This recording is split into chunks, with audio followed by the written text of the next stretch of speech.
I mean, your whole cast was fantastic, but I'd love to talk to you about the Justin Timberlake episodes because you have Justin Timberlake and Jessica Biel together on camera. I mean, that must have been kind of an interesting dynamic to see. What was it like working with both Justin Timberlake and Jessica Biel on Candy? Yeah, well, the actual announcement of Justin's involvement was actually about halfway through the shoot, and you didn't even know. Well, I think that was the cool thing. They said we're still casting Duffy, the sheriff, as it were, who is a real character actually, and he had this bizarre. There was a history with him where something about him. He used to work in a circus as a clown. He had these multiple jobs that he went through before. Duffy, the real. Yeah, oh, no way. If you notice, when he takes his sheriff's outfit out of his closet, there's a rack, and on it is a clown outfit. And again, it's like a little Easter egg, I guess. But yeah, what was really interesting was, if anyone knows anything, that they know that Justin and Jessica are married. They're very happily married.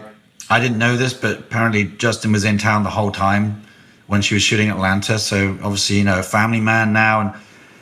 And when they announced it, I was like, oh, genius. He's playing the person that's investigating his own wife. I just think that's amazing. Were the dynamics different on set? I mean, people are always different around their spouses. It just is the way that it is. I mean, you have the way you are by yourself with your friends. You have the way you are at work. And then you have like kind of your relationship mode. And there's differences in personalities. Right. Did that happen at all? Did you feel that? No, it was a very chilled set. I mean, Justin's a super great guy. There was no entourage. There wasn't even an assistant as far as I could see. In fact, there was one day where he's sort of interviewing Alan Gore. Alan Gore.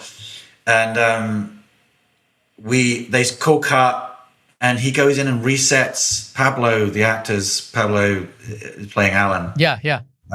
His props. Pablo Schreiber, right? Pablo Schreiber, yeah. Yes.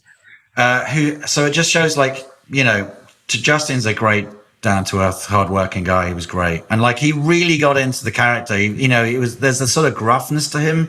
I can always, when I looked at him, he looked like almost a character out of the Wild West, He had this sort of this 9 o'clock shadow, and he had this little paunch that he had made.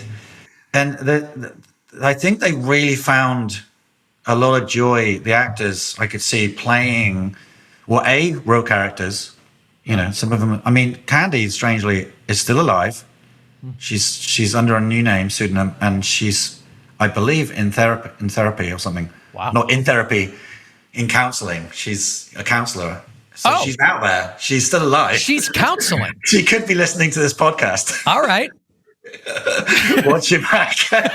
But no, I find it, I think the actors really, really embraced these characters that were very much drawn on, and again, like me, they were drawing on the resources of the true, story and the characters.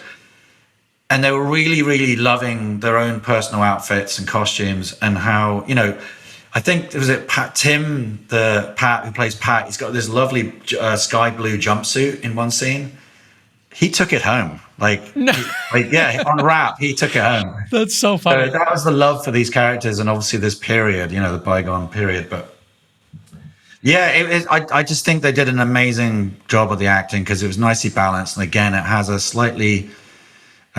quirky is the perfect word. Quirky, it's not funny, but it's quirky and So I'm a big fan of Mike Leigh. Well, I haven't watched his movies in a long time, but I remember going to film school and loving Mike Leigh's work. And his characters were larger than life and a little bit more kind of colorful. And I think if you're going to tell a story about anything in this kind of community, if each character has almost its own color, its own flavor, and it's slightly heightened, and it's and you've got the amazing costumes and these amazing outfits and what have you. I could just imagine. They just now, love it. I'm a They just horrible love actor. it. I'm an awful actor, and I overact everything. So to me, I'm thinking I have a ridiculous wig on, a mustache, a crazy outfit. It's going to be just. But I won't be able to tame it if I was. I know. If I was on the show. But you wouldn't believe how much excitement there was on set about how they love to get their wigs on and their suits and jumpsuits and all that kind of stuff. And how it almost, many actors will tell you that they always start with the outfit or some prop in their pocket, something that gives them their identity. Gary Oldman talks. I love this story about how he personally went out and got Smiley's glasses from Tinker Tailor. Like he picked them out, and supposedly it was just one pair of glasses. It just had one copy, but it was like it was his character. And so when Candy puts on those amazing glasses and the wig goes on, it's just fun and games. Obviously you have to play serious, but that's why it was a very tough. I mean, it was a tough shoot. We had like 9 to 10 days per episode. Wow. Which is, I mean, you can imagine tough. So the fact that everyone was loving the period and coming to work every day, and it was just fun in that way, it made everything okay.